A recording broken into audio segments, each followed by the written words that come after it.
نحمده ونصلي ونسلم على رسوله الكريم اما بعد فاعوذ باللہ من الشیطان الرجیم بسم اللہ الرحمن الرحیم۔ سلسلہ عقیدہ ختم نبوت میں سید صابر حسین آپ کی خدمت میں حاضر ہے، اور اس پروگرام میں عقیدہ ختم نبوت کو 1973 کے آئین کے تناظر میں بیان کیا جائے گا۔ آپ سب جانتے ہیں کہ پاکستان دنیا کا وہ واحد ملک ہے کہ جس نے 7 ستمبر 1974 کو علماء کرام اور مسلمانوں کی دیرینہ خواہش اور ان کے مطالبے پر قرآن و سنت کی روشنی میں تفصیلی بحث کے بعد قادیانیوں کو اور ان کے تمام گروپس لاہوری اور مرزائی سب کو غیر مسلم قرار دیا۔ اس لحاظ سے 6 ستمبر کا دن مسلمانان پاکستان کے لیے بالخصوص اور پوری دنیا کے مسلمانوں کے لیے بالعموم انتہائی اہمیت کا حامل ہے۔ 1974 میں جب قادیانیوں کو پاکستان کی اسمبلی میں متفقہ طور پر غیر مسلم قرار دیا گیا، اس کے بعد دنیا کے دیگر ممالک میں اس قانون کے حوالے سے خبر جاتی ہے، تو پاکستان کے اس قانون کو پیش نظر رکھتے ہوئے دیگر ممالک نے بھی قادیانیوں کے عقائد اور ان کے نظریات پر غور کرنے کے بعد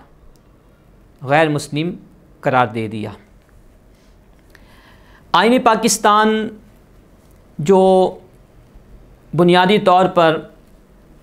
ہمارے ملک کا سب سے اہم دستاویز ہے، اور یہ پورے ملک کی ایک اعتبار سے سپریم دستاویز ہے، اس میں پاکستان کے حوالے سے اور یہاں بسنے والے مسلمانوں اور غیر مسلموں کے حوالے سے بنیادی اور اصولی باتوں کو بیان کر دیا گیا ہے۔ اگر ہم آئین پاکستان 1973 کا بغور مطالعہ کریں اور اسے دیکھیں کہ اس میں مسلمان کی تعریف کیا کی گئی ہے، تو اس تعریف ہی سے قادیانی مذہب اور اس کے تمام جو گروہ ہیں کسی بھی نام سے ہوں وہ دائرہ اسلام سے باہر نکل جاتے ہیں۔ یہ بات میں اپنے سامعین و ناظرین کے سامنے پیش کرنا ضروری سمجھوں گا کہ پاکستان کی اسمبلی نے 7 ستمبر 1974 کو قادیانیوں کو جو غیر مسلم قرار دیا، یہ صرف اس بنیاد پر نہیں کہ لوگوں نے کہا کہ یہ غیر مسلم ہیں، بلکہ اسمبلی ہال میں قادیانیوں کے سرغنہ جو لیڈرز تھے، ان کے اس وقت کے جو سربراہان تھے، ان کے ساتھ باقاعدہ مکالمہ ہوا، مناظرہ ہوا، ان کے عقائد سنے گئے اور تفصیل سے ان کے عقائد پر گفتگو کی گئی، کلیات سے لے کر جزیات تک، اور بالآخر اسمبلی اس نتیجے پر پہنچتی ہے کہ ان کے عقائد، ان کے نظریات اسلام کے بنیادی اور اہم اصولوں سے متصادم ہے۔ اس کے بعد انہیں غیر مسلم قرار دیا گیا۔ یہ تمام کارروائیاں اور ان کی روداد کتابی شکل میں موجود ہیں، آپ ان کا مطالعہ کر سکتے ہیں۔ میں یہاں آئین پاکستان 1973 کی دفعہ 260 کی ذیلی دفعہ 3 الف میں جو مسلمان کی تعریف کی گئی ہے آپ کی خدمت میں پیش کرتا ہوں۔ آئین پاکستان میں متفقہ طور پر، میں متفقہ کا لفظ اس لیے استعمال کر رہا ہوں کہ اس میں یعنی اس تعریف پر تمام مکتبہ فکر کا اتفاق ہے۔ تو متفقہ طور پر جو تعریف مسلم کی یا مسلمان کی گئی وہ یہ ہے کہ مسلم سے مراد کوئی ایسا شخص ہے جو وحدت و توحید قادر مطلق، اللہ تبارک و تعالی، خاتم النبیین حضرت محمد صلی اللہ علیہ وسلم کی ختم نبوت پر مکمل اور غیر مشروط طور پر ایمان رکھتا ہو، اور پیغمبر یا مذہبی مصلح کے طور پر کسی ایسے شخص پر نہ ایمان رکھتا ہو، نہ اسے مانتا ہو جس نے حضرت محمد صلی اللہ علیہ وسلم کے بعد اس لفظ کے کسی بھی مفہوم یا کسی بھی تشریح کے لحاظ سے پیغمبر ہونے کا دعویٰ کیا ہو یا دعویٰ کرے۔ یہ جامع ترین تعریف ہے مسلمان کی، جس تعریف کے مطابق قادیانی اور اس کے سارے گروہ دائرہ اسلام سے نکل جاتے ہیں۔ میں یہاں پر آپ کے سامنے قرآن و سنت پر نہیں بات کر رہا۔ قرآن و سنت تو نبی کریم علیہ الصلاۃ والتسلیم کے خاتم النبیین ہونے پر سب سے بڑی دلیل ہے، لیکن بعض ہمارے لبرلز اور ہمارے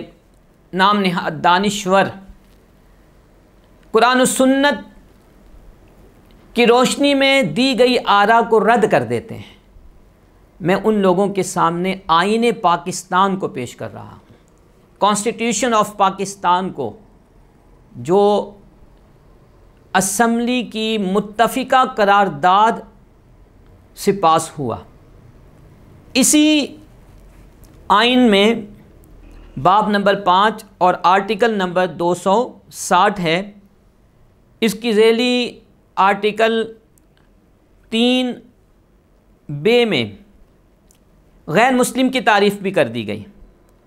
کہ اس سے ایسا شخص مراد ہے جو مسلم نہ ہو۔ اس میں عیسائی، ہندو،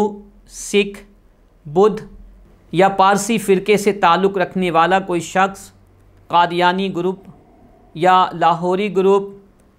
جو خود کو احمدی یا کسی اور نام سے موسوم کرتے ہیں، یا کوئی شخص یا کوئی بہائی اور جدولی ذاتوں سے تعلق رکھنے والا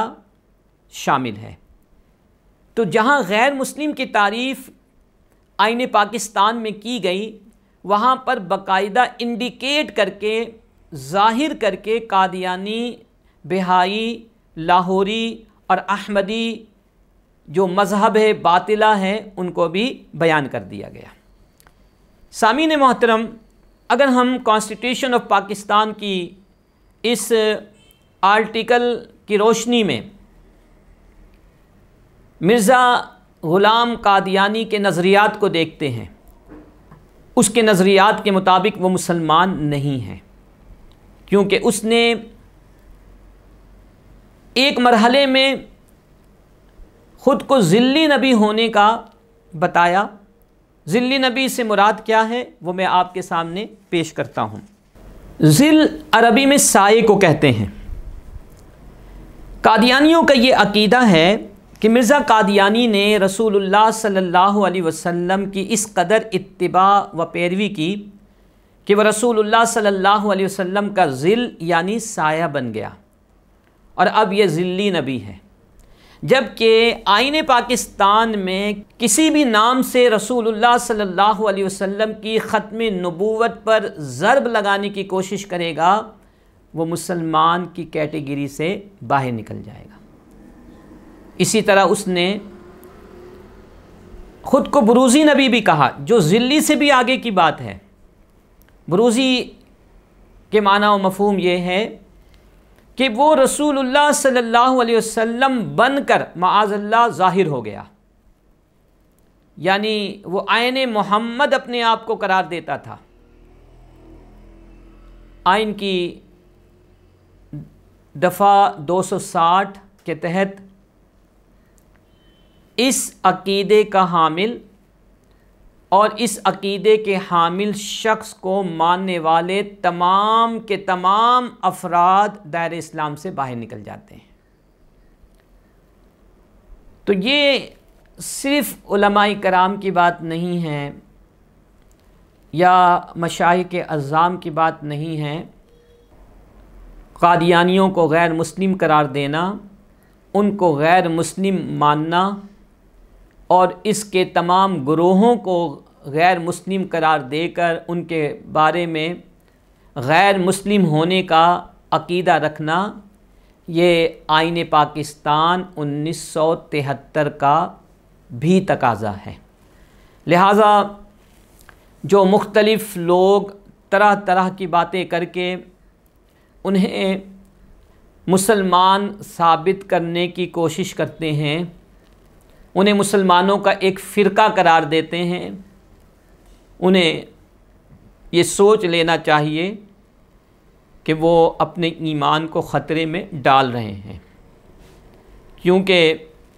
رسول اللہ صلی اللہ علیہ وسلم کے بارے میں عقیدہ ختم نبوت رکھنا اتنا اہم ہے کہ اس کا انکار تو دور کی بات، اگر کوئی شخص اس عقیدے پر شک رکھتا ہے، اس کے بارے میں شک و شبے میں پڑ جاتا ہے،